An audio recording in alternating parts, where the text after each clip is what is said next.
할렐루야. 할렐루야.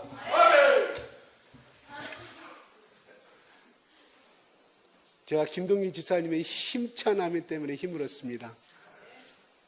오늘 또 좋은 간증을 해주신 우리 정재현 집사님께 박수 한번.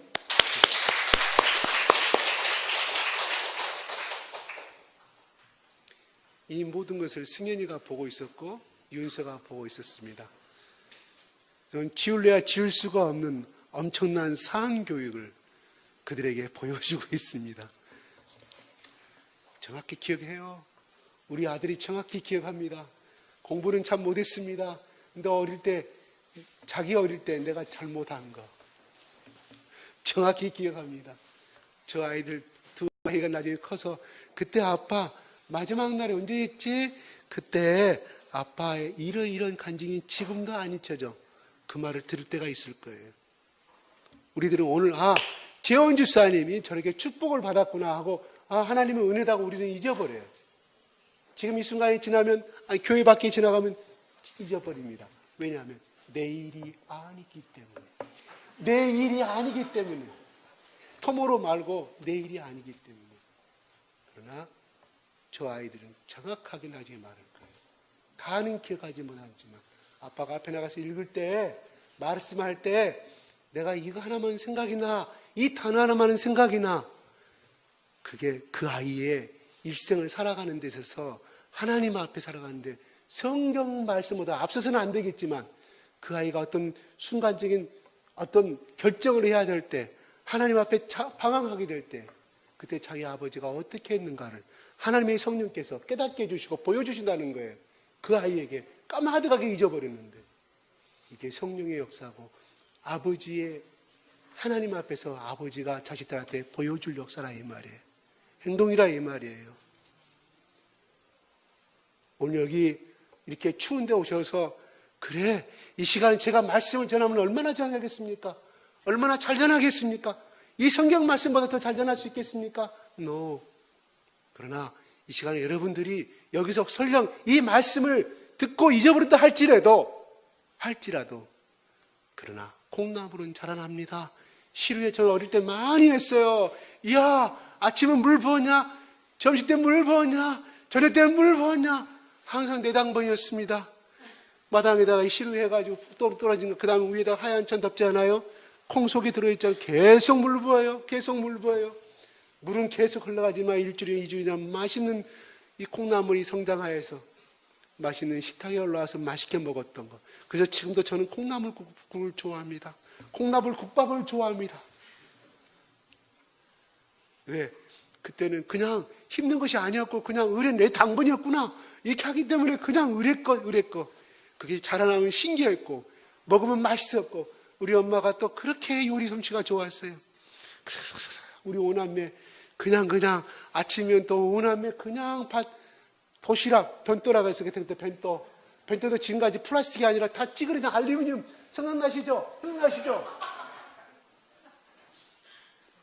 그거 가지고 가다가 때요 김치 국물이 흘러가 책이 다 젖어버려요.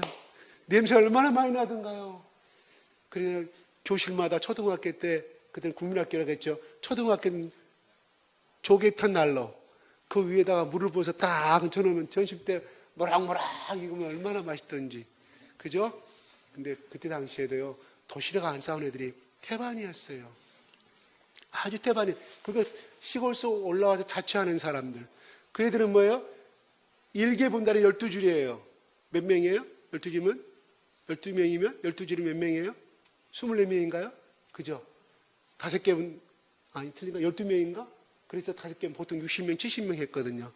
그러면 앞에 뒷줄에서 저 앞에까지 가면 12명 자리에 앉았잖아요. 그래서 다 그러면 1인분의 도시락이 생기는 거예요. 그 애들은 그렇게 하더라고요. 낯짝 두께. 근데 그런 아이들이 또 성공하더라고요. 낯짝이 두꺼운 애들이 성공해요. 나중에 커서 보니까. 네. 그렇습니다. 아무튼 오늘 좋은 간증해 줘서 감사합니다. 집안에 복음의 씨앗을 심는 거예요. 축복의 씨앗을 심고 있는 거예요. 오늘 밤에 추워서 안 나온 사람들도 물론 있겠지만 다 사연이 있겠지만 지금 앞에서 그분들이 텔레비전 앞에 집에서 하는 일이 뭐 있겠습니까? 송년 프로 MBC 대상, KBS 대상, 이영자. 인터넷 보니까 그거 나왔대요. 박나래하고 이렇게 저희 집은 텔레비 없어서 안 봐요. 박나래하고 붙었는데 이렇게 서로 껴안는 장면이 나오더라고요. 인터넷 들어가서 보니까. 예. 아무튼 그분들 그거 따기 위해서 얼마나 고생하셨을까요? 그죠? 또 그런 은사를 주신 하나님께 대단히 감사하죠. 온 국민을 웃기게 만들어줬으니까. 예. 그분은 그분들의 삶이고 우리는 우리의 길을 갑시다. 예. 저거를 오늘 말씀 고린도후서 5장 17절 저거를 하려고 했더니 제 마음에 저 말씀을 다 드러낼 수가 없었어요. 그래서 쓰다가 포기하고 그냥 오늘 본문 말씀 3장 아직 안 읽었죠. 3장 6절 9절 한번 읽어볼까요? 이 말씀으로 정했습니다. 여러분 잘 아는 말씀 시작.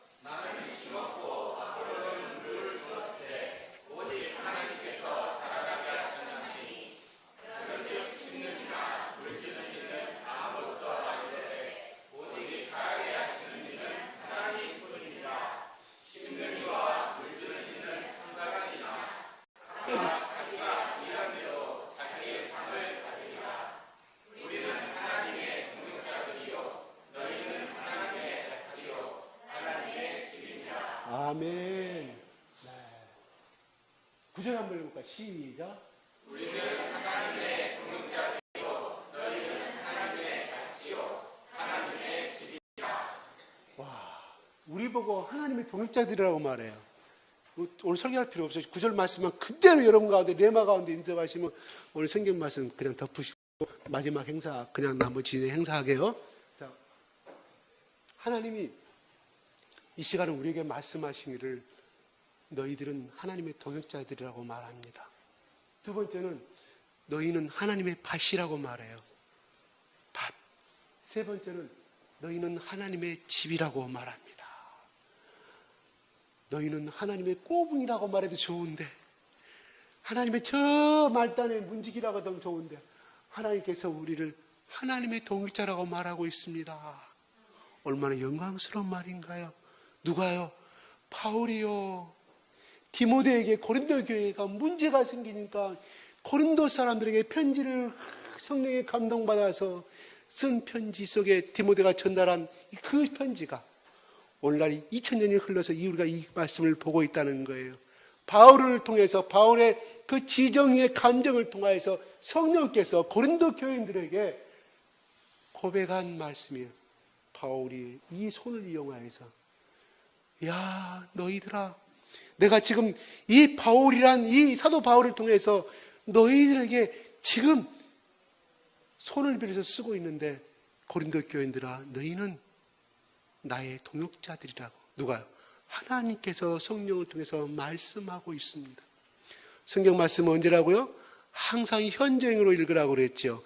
지금 있는 그 순간에 이것을 10년 후에 읽어도 10년 후에 바로 그 순간에 또 이 말씀을 내일 읽어도 내일의 현재 그 시간을 성경을 받아들이고 읽는 것이 그게 복음의 복을 받는 자들의 비결인 줄로 압니다.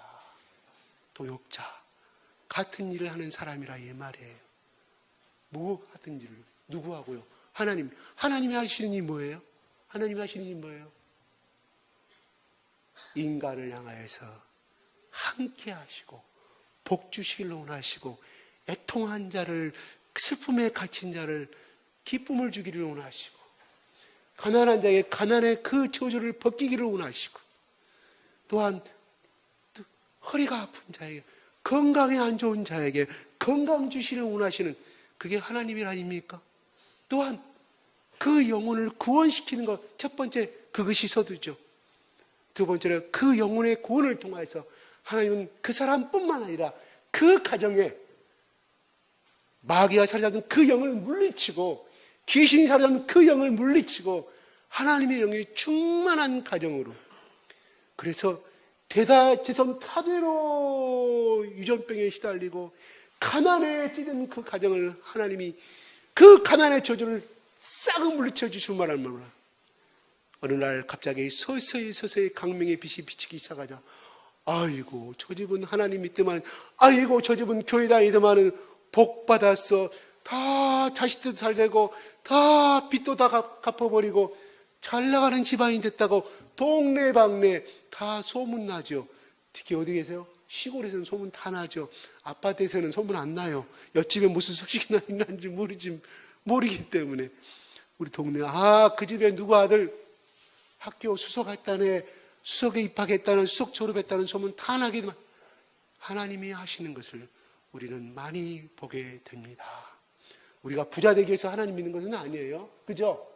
그러나 예수님 따라가다 보면 하나님께서 그렇게 복을 주시다 이 말이에요. 하나님 하시는 일이 뭐예요?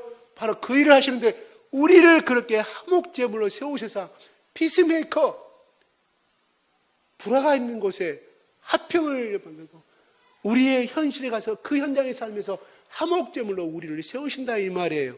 누가? 하나님은 자기 사랑하는 독생자 예수 그리스도를 이 땅에 하나님과 우리 인간 간에 화목제물로 만드셔서 화평케 하려고 예수님 이 땅에 보내셨다 이 말이에요. 그래서 하나님이 그 제사를, 예수님의 그 피의 제사, 생명의 제사를 받으시고 희생의 제사를 받으시고 결국은 우리는 성소의 유장이 찢어짐을 말며 하나님과 나가 일대일로 기도할 수 있고 제사함을 받는 축복의 비결을 열렸다 이 말이에요. 하나님 하시니 그거지 않습니까? 바로 하나님 우리를 향해서 바로 그 일을 하는 동역자라고 말씀한다는 거예요. 아이고 그러면 나도 대신 내 옆에 사람 두 사람이 불화를 일으켰는데 내가 거기에 화목제물로 내가 십자가에 죽어야 합니까? 그게 아니고 내가 죽어야만이, 내 자존심이 죽어야만이 두 사람 간에 화목을 세울 수가 있잖아요. 이 사람 A라는 사람한테 가서 B라는 사람한테 쫓아다니면서 다 비유 맞춰주고 기름 맞춰주고 뭐 사줘가면서 해서 그 두 사람 간에 평화를 이루는 것이 오늘날 우리에게 주신 화목의 제물의 가장 작으면서도 가장 중요한 하나님의 동역의 일인 줄로 믿습니다. 복음 전하는 것도 하나님 동역의 일이에요. 제일 큰 목적은 그것이죠. 그래서 예수님이 하늘로 승천하실 때 아버지와 아들과 성령의 이름으로 세례를 주고 온 족속을 제자 삼으라고 말씀했잖아요. 그게 가장 하나님이 하시는 일이에요. 그게 또 우리에게 주신 임무지만 삶의 현장에서 그렇게 살아가고 또한 맞춰진 그 일터에서 그렇게 해나가는 것이 우리에겐 그보다 더 위대한 일이 없다는 거예요. 선교사로 나가는 것도 위대한 일이에요. 그러나 삶의 현장이 선교의 일터라 이 말입니다. 그러므로 우리는 끊임없이 하나님과의 이 동역에 손을 잡고 가야 되는데 내 힘으로는 안 되는 거예요. 어떻게? 하나님이 힘을 주셔야만이. 하나님의 아들, 하늘 보좌 우편에 앉아 계시다 이 땅에 오신 예수님도 매일 새벽에 또한 한적한 곳에 가서 기도하고 아버지께 주시는 그 음성과 아버지께 주시는 그 힘을 통하여서 그 사역 일을 감당하셨어요. 이 땅에서. 그죠? 마찬가지로 우리는 우리의 힘으로 하는 것은 아무것도 없다는 거예요. 오늘 본문의 말씀 뭐라고 그랬어요? 바울이 그랬어요. 그들 가운데 고린도 교회인데 오늘 본문 말씀에 아볼로파가 생기고 게바파가 생겼고 바울파가 생겼어요.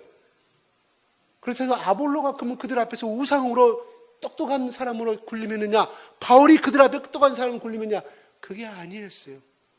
그냥 고린도 교인들이 그렇게 바울 앞에 전도받은 사람은 바울이 최고라고 했고, 또한 아볼로에게 영접받은 사람은 아볼로가 최고로 했고, 게바에 전도받은 사람은 게바가 최고라는 세 무리, 네 무리로 갈라지게 됐다는 거예요. 고린도가 어디입니까 오늘날? 그리스. 그 당시 어디입니까? 헬라. 그렇게 자기들이 그렇게 알게 모르게 그렇게 만들어낸 우상이 되어버렸다는 사실이에요. 왜? 그들이 태어나부터 우상 섬기는 상황을 보고 자랐기 때문에.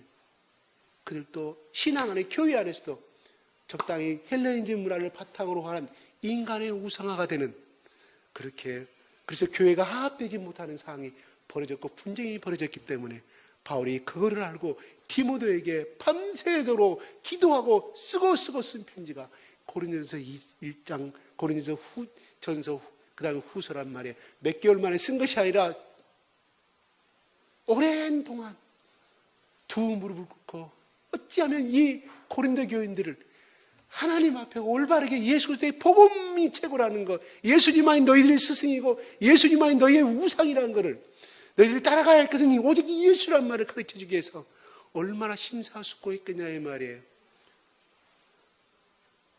정식 우리 신약의 복음서는 들어가지만 바울 복음서가 있다고 합니다. 예경에 들어가요. 바울 복음서에는 바울이요 코가 매부르고요. 그 다음에 걸음은 안짱걸음에 팔자걸음 했다고 그래요. 등은 굽었고요. 그게 바울 복음서에 있어요. 바울 복음서에 그렇게 기록이 되어 있다고 저는 보지는 않고요. 학자들이 그렇게 말하는 책에 제가 봤어요. 바울이 그만큼 외모적으로는 흠말 사람이 아무것도 아니라는 사람이에요. 그런데 그 사람 속에 예수 그리스도가 역사하시니까 성령이 임재를 하시니까 그렇게 주옥 같은 글들이 이 고린도전서의 말씀을 우리는 로마서 말씀을 우리는 코 한번 기도하지 않아도 이 말씀들을 보고 있어요. 얼마나 복됩니까? 다 이 모든 것은 바울이 이론적인 것이 아니라 자기가 돌로 쳐맞아 죽고 갈고리가 세 개가 갈리는 그 가리 속에 짹짹 말아서 거의 죽음에 이를 수 3번을 당했던 사람, 다 죽었다 생각하고 유대인들이 우물 속에다 던져버리지 않습니까? 그랬던 사람, 그런 가운데 예수 그리스도를 만나고 하나님을 체험하고 예수 그리스도의 사랑을 만났을 때 내가 가장 약했을 때 내가 가장 강하였나라고 바울이 고백하는 것은, 이거는 그 죽음에까지 예수의 복음을 증거하다가 예수님 때문에 그렇게 당하지 않은 사람은 쓸 수가 없는 복음이에요. 고백이라 이 말이에요. 그래서 신학자들은 지식적인 소리들을 하고 지식적인 어떤 논리는 많이 했지만 영성이 없지 않습니까?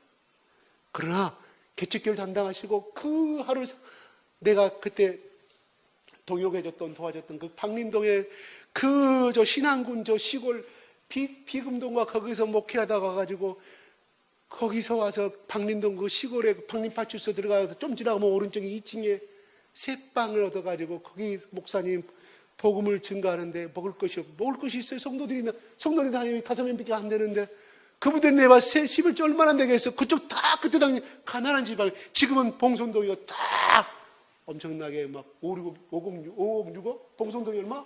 8억 10억 맞아요? 제일 비싼 땅이에요. 비싼 아파트예요. 우리 강주에서 학구인 제일 좋아가지고 그때는 다 거기에 막 쓰레기 때문에 엄청난 곳이었어요. 그 뒤에 차고약 별장 아세요? 아시죠? 예, 일제시대 차고약 만들어가지고 거기에 그 후손들이 그 호남신학대 총장 차종순 박사 다 거기에 또 보면 예수 믿는 사람 사촌가들 오늘날 방배 제 친구 장로로 있는 그 방배동에 거기 또 자기 사촌가 다 거기서 나온 사람들이 목사요. 다 또 신학교 교수들 다 잘 됐더라고요. 예수 믿으니까. 에? 난 거기는 들어가지 못했어요. 거기 처가의 벌정이라고 저기에서 항상 문이 잠겨져 있어가지고 거기에 그 살았던 그 사람의 딸의 친구가 시인으로 등단해가지고 글을 올려놨더라고요. 내가 고등학교 때 내 친구 집에 그 집은 차고약 별장이었다. 그런 글을 써가지고 시인 등단하고 우수 대상을 받았더라고요. 그래서 차고약 별장이 그런 것이었거든. 저는 지나가다가 말했지. 제가 그쪽 사는 지역이 아니었기 때문에 차고는 아무튼 가난한 지역이었어요. 그리고 농마집도 많았고 그런 곳에 목사님이 그 2층에 새방을 하고 하는데 예배당 한 6석 놓고 그 다음 뒤에가 방이 있었어요. 저렇게 몇 명이 살았어요? 목사님, 할머니, 애들 3명, 5명이 살아요. 한 방에 밥 먹으러 가면 그 들어가서 냉방이에요. 냉방. 그러다가 못 먹으니까 예양실적으로 새벽에 복음 전하다가 쓰러졌어요. 그렇게 하니까 하나님이 그렇게 매달리고 하나님이 복을 주시더라고요. 한 영을 위해서 눈물로 기도하고 또 어때요? 우선 먹고 살아야 되잖아요. 그렇죠? 이것이 앞선 것이 아니라 영혼권이 앞섰겠지요. 그렇지만 사람은 안 불어나요. 다 오신 분들 내가 보기에 다 가난한 사람들이었어요. 같이 목사님과 신망다녔어요. 다 가난한 집안이고 못 배우고 그런 집안에서 나와봐야 헌금이 없겠어요. 그거 먹고 살아야 하는데 이 목사님이 오줌 못 먹었으면 새벽에 복음 증거하다가 쓰러지셨어요. 119, 그때 119도 없었죠. 그냥 택시 불러서 기독병 실려가서 민계를 맞고 그랬던 분이신데 아무튼 그런 가운데 하나님이 그분을 그렇게 강하게 사용하셔서 그분 앞에 가면 귀신이 물러가고 네? 257마리 귀신이 도망가고 하나님께 그래서 그분이 하는 말이 내가 약할 때 강하였다고 그 고백을 그 사도 바울의 말씀을 하면서 제가 설교하는 걸 제가 정확히 기억을 하고 있습니다. 아무튼 바울은 우리 인간으로서 정말 하나님 앞에 성령의 바울이라고 말한 만큼의 그렇게 체험을 한 사람입니다. 그 사람이 입을 벌려서 하나님은 우리에게 말합니다. 하나님의 동역자라고 말합니다. 나는 바울이지만 6절에 뭐라고 그랬습니까? 6절에 5절 한번 읽어볼까요? 혹시 5절 제가 한번 착장 올려주시죠. 5절 제가 보면 안 되죠. 5절 한번 올려보실랍니까? 네, 같이 한번 본문 읽어볼까요? 그냥 안 올렸으면 제가 그런즉 아볼로는 무엇이며 바울은 무엇이냐? 그들은 주께서 각각 주신 대로 너희를 하여금 믿게 한 사역자들이니라. 거기에 동그라미 1번 밑에 보면 집사들이라고 써놨어요. 집사들이라고. 사역자가 이 헬라의 언어가요, 심부름꾼이라는 뜻이에요. 식탁 옆에서 주인이 밥을 먹을 때 물 따라주고 반찬 갖다 주고 밥 차려주고 빵 만들어서 했던 가장 그 시대 천한 계급의 사람들에게 쓰는 헬라의 언어가 우리 한글에서 여기서는 사역자리라고 표현하고 있지만 그 언어에는 가장 천한 사람들에게, 가장 밑바닥의 사람들에게 쓴 단어를 쓰고 있다는 말이에요. 누구에게? 바로 바울은 아볼로나 바울이나 너희들을 위해서 그 당시에 내가 복음 전파하고 아볼로가 물을 주었고 양육을 하면서 그들의 가장 천한 계급에서 고개 숙이고 했던 것처럼 너희를 섬겼던 그냥 복음의 종들이라고 가장 낮은 계급의 언어를 써서 말씀하고 있다는 사실입니다. 그만큼 바울은 그들을 섬기되 그들에게 복음을 전파하고 그들에게 성경을 가르치되 그러한 자세로, 그러한 종의 자세로 하나님 앞에 그들을 하나님의 귀한 영혼이고 그들 속에 들어있는 예수 그리스도의 보혈의 피가 그들 속에 있는 예수 그리스도를 바라보면서 그는 무릎을 꿇고 끊임없이 자기 자유의 시간은 하나도 없는 그 노예인처럼 그렇게 그들을 섬겼다고 고백하고 있습니다. 그리고 나는 너희들의 우상도 아니고 너희들의 섬길 대상이 아니다. 그냥 나는 복음의 종일 뿐이다고 그렇게 그들 앞에서 고백하고 있습니다. 중요한 것은 바울은 자기가 제3차 세계전도회까지 또한 로마에서 목이 잘리는 그 순간까지 그는 때로는 바나바와 동행했고 때로는 실라와 동행했고 모세는 누구하고 동행했습니까? 아론하고 동행했습니다. 다 각기 혼자 독불장거로 큰 사람이 하나님의 사역을 감당한 사람이 아무도 없습니다. 바울은 또한 성령과 동행했던 사람입니다. 성령은 우리가 같이 함께하고 동역하기 위해서 이 땅에 예수 그리스도가 올라가시자마자 내려오셨습니다. 누구와 동역하기 위해서? 우리와 동역하기 위해서. 그렇습니다. 하나님의 일은 절대 한 사람의 독불장으로 이루어지는 것이 아닙니다. 방금 우리 승현이 아빠가 고백하였던 것처럼 저 일을 이루는 데 있어서 우리 승현이 엄마가 동역하지 않았다고 하면 저 일을 할 수가 있었을까요? 아기는 누가 키울까요? 그리고 시대대로 밤 2시가 되고 밤 12시가 되어 처죽음이 돼서 내려왔을 때 그에게 위로를 주고 힘을 준 사람은 누구일까요? 바로 아내라는 것이에요. 그게 뭡니까? 그 사업이 잘 돼야 하나님 사업도 잘 될 수 있는 거 아니겠어요? 그것이 잘 돼야 얘들도 다 잘 될 수 있는 거 아니겠습니까? 세상 사람은 돈 벌기 사는 것이지만 우리는 하나님의 영광을 위해서 그 일을 할 수밖에 없다는 사실이에요. 그 가정이 있어야만 10년 동안 그 고난의 가정이 있기 때문에 그 깐깐한 그 사장 밑에서 기술을 제대로 배웠다고 저는 그렇게 간증합니다. 저는 그렇게 받아들였어요. 저 그런 이야기가 50억이 빠져버리고 설국이 삶았던 그 이야기 듣고 나는 절대로 하나님의 사람이 절대로 손해보지 않냐고 두고 보라고 나는 제 아내에게 큰소리 쳤어요. 정말이에요. 기도는 하되 하나님께서 이거를 전화해보게 돈 1원 한 푼도 들지 않게 하시고 더 이보다 더 좋게 하나님께서 축복하실 것이라고 제 아내에게 말했어요. 제 아내에게 물어보십시오. 성령님이 증인입니다. 맞죠? 그렇습니다. 하나님의 사람은 이렇게 하나님 붙들고 가는 사람은 절대로 하나님이 그냥 두지 아니하십니다. 그것이 있어야 그것이 있었어야 하나님의 은혜를 체험할 수 있는 거 아니겠습니까? 물론 그걸 누가 만들었어요? 그래, 발주처에서 설계 잘못한 것이죠. 그걸 빼버리고 발주하신 거 아니겠습니까? 그러면 그걸 놓고 한 사람들 잘못은 없는 것, 자기들이 인정한 거, 강공서 인정한 거 아니겠습니까? 그 처음에 발주처 한 사람은, 그 사람은, 설계한 사람은 감봉을 받을지 아니면 뭐 징계를 받을지 그거는 모르겠습니다. 분명한 것은 재원 집사와 그 회사가 절대로 손해를 보지 아니했다는 것이고, 재원 집사의 또 다른 축복의 것을 하나님께 그 가정을 넘어가시자 또한 새로운 축복의 것을 하나님이 준비하시고 계셨다는 사실이, 일을 그대로 배웠기 때문에 그 다른 사람들에게도 큰 소리치고 당당하게 할 수 있다. 배우는 과정은 힘들었지만 그분도 그렇게 배웠기 때문에 그 직원들을 그렇게 해나갔을 때 뭐가 괴롭힐 것이, 그 사람이 밤 12시 붙잡고 꼼꼼하게 이거 다시 고쳐 이거 다시 해, 이게 맞겠느냐, 너 학교에서 이렇게밖에 못 배워서 그렇게 했겠어요. 그분도 그렇게 배웠기 때문에 그것이 정도로 가는 것이 알았고, 자기가 오늘날 그 설계사로서 또한 기술사로서 그 사장이 40명을 데리시는 그 사장이 오르신 것은 그런 과정을 자기가 밟았기 때문에 자기 후배들에게, 자기 직원들에게 똑같이, 그러니까 그 회사를 잘 들어갔어요, 못 들어갔어요? 10시에 들어온다고 12시에 때로는 승현이 엄마 불만 많았을 거예요.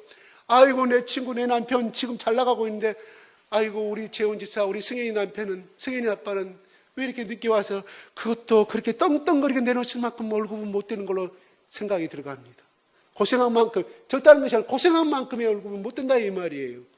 자기 친구들은, 승현이 엄마 자기 친구들 좋은 데 가서 남자들 빵빵거리고, 그래, 휘라리 모고 다니고 벤츠 BMW 모고 다니는데 비교되지요. 제가 말씀드렸잖아요. 나중 가면 하나님께서 얼마나 재원지사를 높이신다고 제가 이 강단에서 선포했어요. 제 말이 아니에요. 하나님께 제 선포한 대로 책임져 주시죠. 왜? 그 말이 틀리면 하나님 창피하니까 하나님 책임져 주실 거예요. 두고 보세요.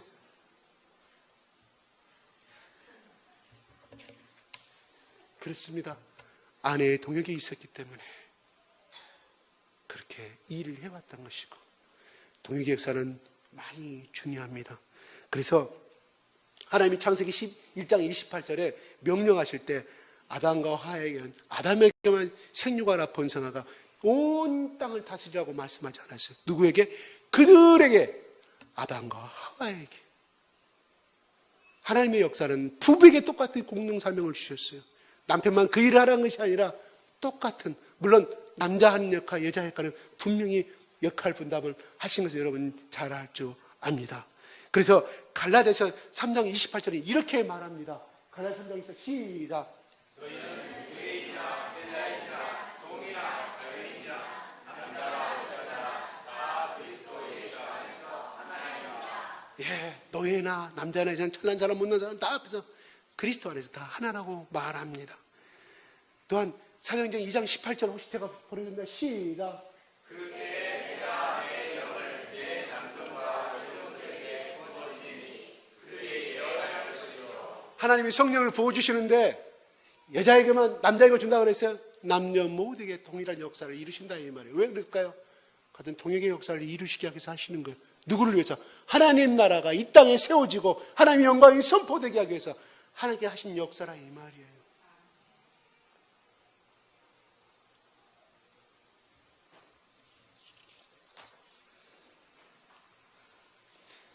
하나님은 또한 우리가 어린이와 같이 동행하기를 원하십니다. 그래서 사무엘상 2장 18절은 이렇게 말합니다. 제가 안 올렸나요? 네, 제가 알겠습니다. 사무엘은 어릴 때부터 성전에 사겠자 한나가 바친 그 어릴 때부터 젖을 떼자마자 섬겼잖아요. 그렇습니다. 또한 우리가 오병이었고 한 아이의 헌신이 있었기 때문에, 그죠? 12광기 넘친 역사가 이루는 하나의 헌신이 있었기 때문에 우리는 그 역사가 이루는 우리는 잘 압니다. 사도행전 2장 17절은 이렇게 말합니다. 사도행전 2장 17절 혹시 보셨나요? 2장 17절 제가 읽어드리겠습니다. 그렇죠. 너희 자녀들은 예언할 것이요 너희 자녀들은 예언한다고 그랬습니다. 그 다음에 젊은이들은 환상을 본다고 말씀했습니다. 같이 읽고 시작. 하나님이 말씀하시기를 말세 내가 내 영을 모든 육체에 부어주리니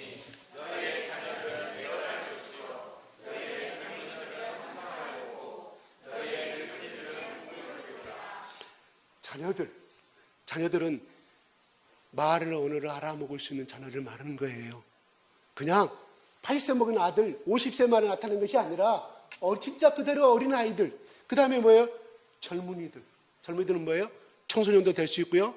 그죠? 대학생도 될 수 있죠. 늙은이들은 뭐예요? 60세, 70세, 80세 노인들까지 꿈을 주신다고 말씀합니다. 그러므로 뭐라고 말합니까? 나는 70세가 됐고 내일 모레 80세 돼가니까 내년에 한 살 더 먹어. 그러니까 내가 하는 일이 뭐겠어요? 그저 예배나 참석하고 그냥 내가 말씀 보고 끝내지. 이것은 내 인간의 생각이에요. 내 울타리 안에서 하나님 주시고자 하는 능력은 요만큼인데 그냥 내 자신의 한계를, 능력을 구분시켜버리고 절제시켜버린다는 것이 뭐야? 하나님이 왜 나이가 다 된 사람에게 꿈을 주실까요? 아브라함 몇 세요? 75세. 아브라함 100세에도 하나님의 음성을 들었고 꿈을 봤죠. 그저 99세에도 내년 이맘때 아브라함아 말씀했잖아요. 왜 그랬을까요? 하나님의 구속의 계승 역사를. 다 나이 들어가고 신체도 약해지니까 그 꿈이 약해지니까 하나님이 그때마다 아브라함에 나타나셔서 그 꿈을 이루기 위해서 계속해서 말씀한다는 것입니다. 아브라함이 만약에 자기의 생식의 한계를 초월하지 못했다면, 그를 팔아주지 못했다고 하면 그는 이삭을 낳을 수가 없었고 믿음의 조상이라고 일컬음을 받지 못했을 거라는 사실입니다. 고로 내 나이가 올해 70세고 75세, 80세라 할지라도 오늘 하나님께서 말씀하시잖아요. 아브라함에게 그렇게 말씀하셨잖아요. 꿈을 가지십시다. 그러나 내가 갖고자 하는 것이 아니라 하나님의 말씀을 읽고 기도하다 보면 하나님께서, 성령께서 그 음성 가운데, 말씀이 있는 가운데 나에게 내말하셔서 내가 생각할 수 없는 열정과 꿈속에서 선명하게 하나님께서 여러분에게 부어줄 줄로 믿습니다. 시간이 많이 갔어요. 끊겠습니다. 몇 분이 제가 강도에 있었어요? 여기서 마치겠습니다. 아쉬움이 제일 좋아요. 나머지는 여러분 성령이 주신 대로 다 해석하십시오. 모르겠습니다. 기도하겠습니다.